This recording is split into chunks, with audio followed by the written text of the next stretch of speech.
When I think about leadership, I think about Nelson Mandela. It seems a bit cliche, but stay with me. After he was elected president, as you might remember, this was a time when many in his community wanted retribution, revenge. But the path that he took was different. It was a path of reconciliation. It wasn't an easy choice.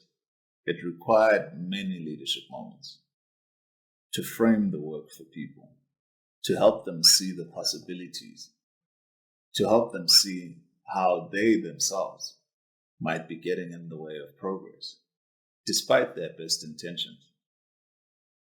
Leadership is dangerous. It's risky. It's not guaranteed to be successful. And as we've explored already, there's no reason to lead unless it's on behalf of purpose. And this is seldom why we see leadership from people at the top. Because the people at the top have a different job to do, which we'll talk about in this session.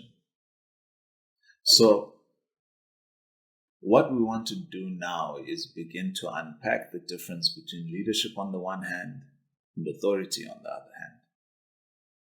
Because the single biggest mistake that we make in organizational life and in our everyday lives is conflating this idea of leadership and authority. I'll offer you two definitions of leadership. The first might be more palatable than the second one. Here's the first definition of leadership.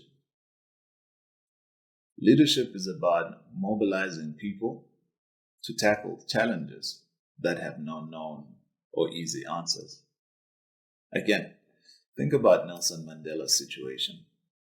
It wasn't clear how to close that gap. Remember the gap we spoke about. Current reality, aspirational state.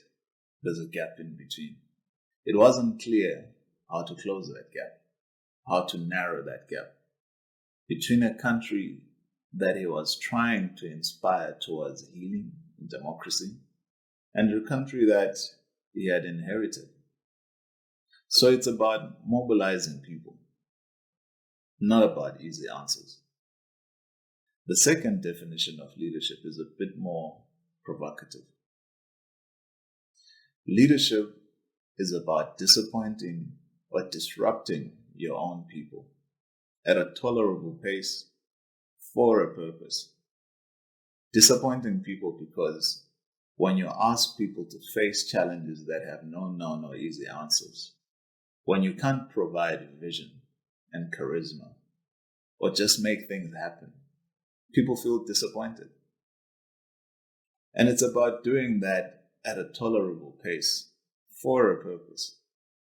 So let's unpack that a little bit further. This distinction between authority on the one hand and leadership on the other. See if this becomes a bit more clearer. Authority is an important function in any group of human beings. Without authority, things would likely devolve into chaos. No matter whether you're a president or an executive director or a head of a ministry or even a mother or a father, the services of authority, the functions of authority, the expectations of authority are basically the same. They fall into four categories. The first being direction. We want people in authority to know where we're going. What's the vision? That's about direction. The second function of authority is to provide a sense of order, to avoid chaos, to give people clear roles and responsibility. The third expectation of people in authority is to provide protection.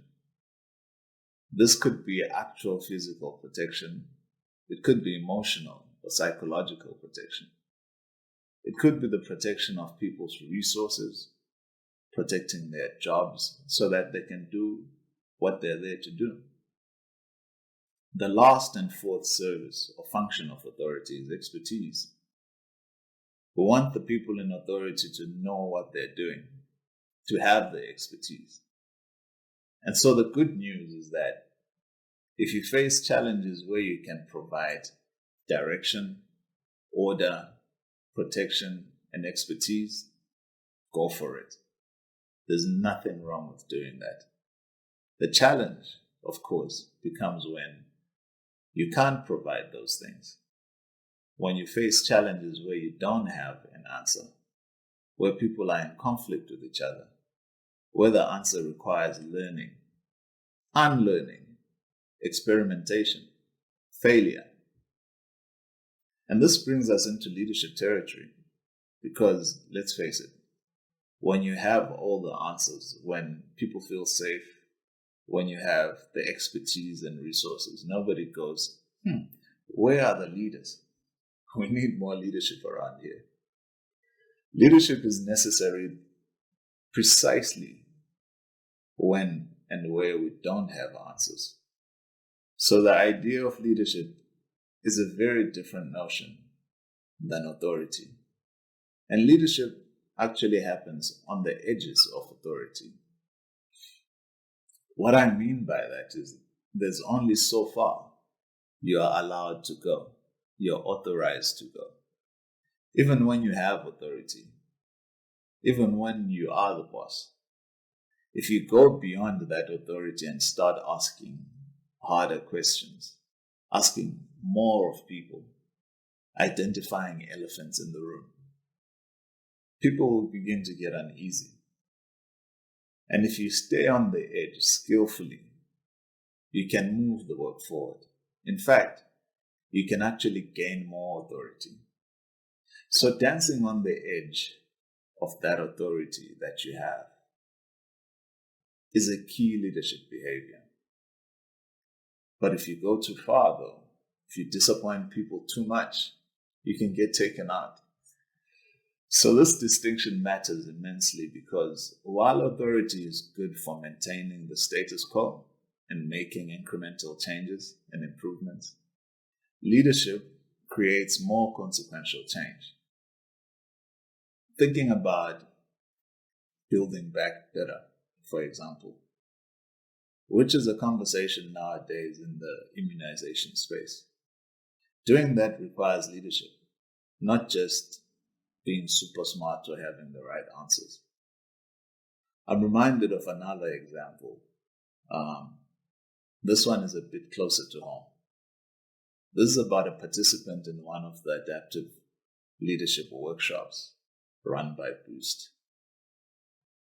There was a gentleman from Nigeria, and he came through for a 12-week course as part of his learning and exercising his own leadership.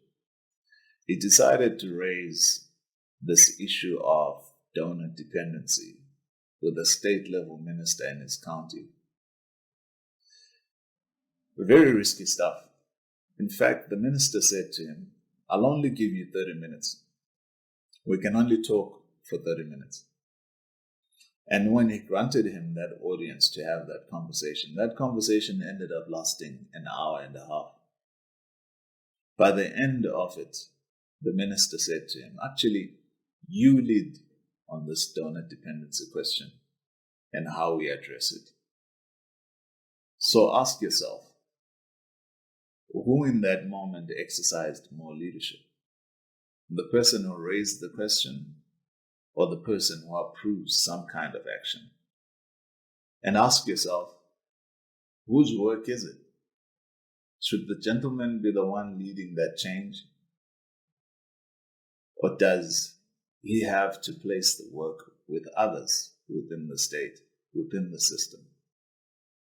So these are interesting questions to consider, because one of the ways that people actually collude and the way that we collude in preventing people from exercising leadership is by calling them leader.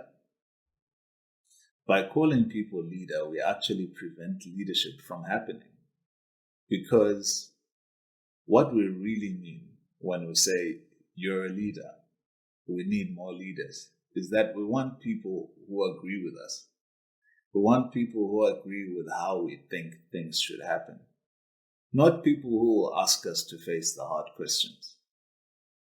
So, as we move into the final part of this session, we're going to start to pay more attention to how we use these words, a leader and leadership.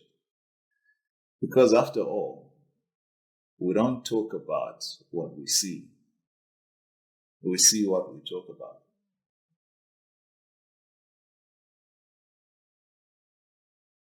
What exactly do we mean when we say leadership? Nearly everywhere that I've gone, everywhere that I've been, from the streets of Soweto in South Africa to Wall Street in New York, I hear the same thing. Our leaders aren't leading. Yet, when I talk to those very same leaders, the ones who are not exercising leadership, many of them feel constrained. They feel like they're trying to lead, but people just won't come along. Or they feel alone and isolated at the top, and they're unable to fully provide the answers that people demand. Yet, they're afraid to say so. If even our leaders feel that they can't lead, what's going on there? Is it just a matter of finding more clever people with a bit more charisma? Or perhaps nicer ones? Or maybe ones with more of an iron fist? And if that's not the answer, what do we really mean when we say leadership?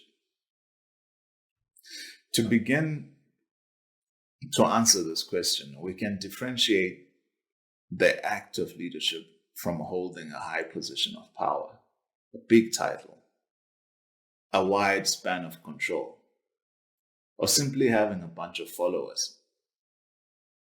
Many people have positions of power but fail to exercise leadership on the tough challenges that they or their organizations face. Instead, they beat around the bush, making minor tweaks here and there that everyone knows won't cut it. Or else they institute sweeping changes, reorganizing roles and structures, but don't really touch the behaviors of the people that hold the power at the very top. In the face of such apparent inconsistencies and seeming duplicity, it's easy to get cynical and accuse these leaders of having corrupt morals. It's much better and perhaps much more accurate to look at how we ourselves collude in handing over our own leadership moments to those who are unfit to lead. So in this session, we'll look at the difference between leadership and authority.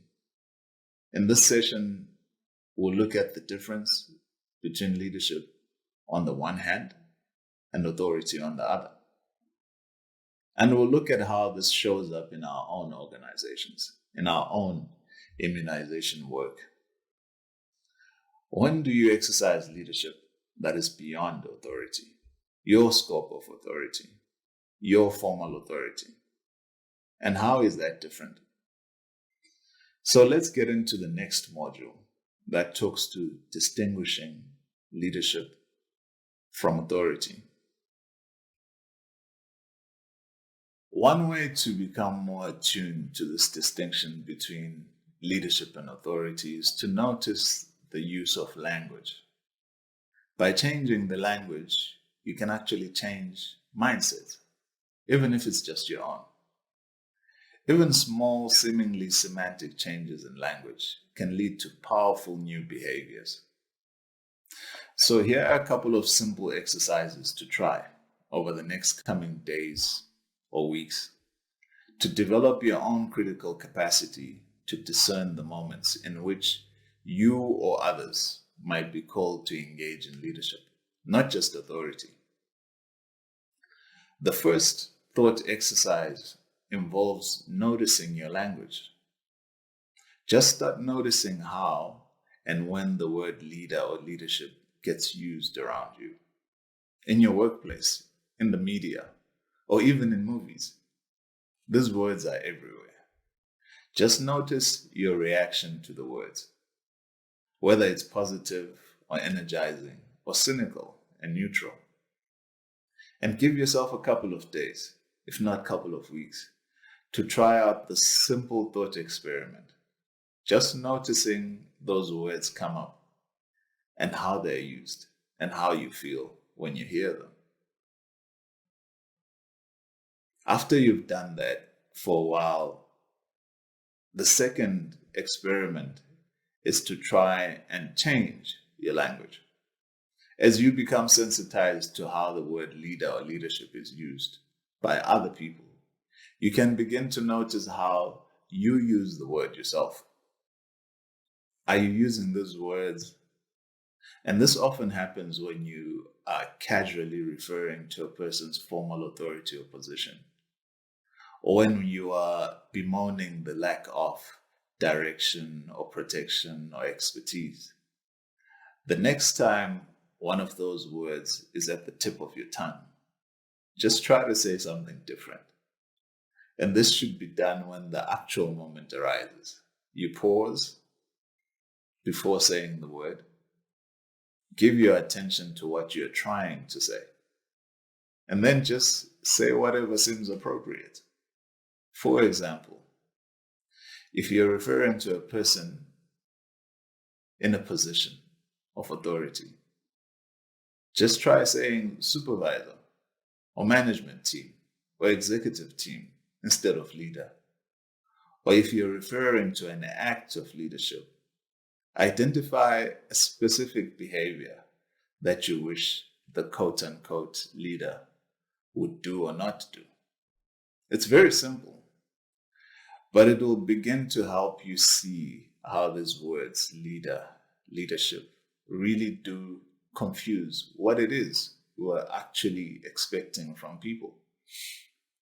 Now, this exercise might result in you stopping the use of the word leader or leadership. That's not the goal, but it's a desirable effect. After all, we don't talk about what we see what we talk about. And the more you notice your language, the more you might notice how those words get used and bandied about without much thought or consideration. These appeals to authority, of course, only strengthen authority. The implicit message being that these people, these experts, have all the resources that we need to make progress, not us. We give them the resources of our attention, of our hopes, of our aspirations, and then we think that they are the resource.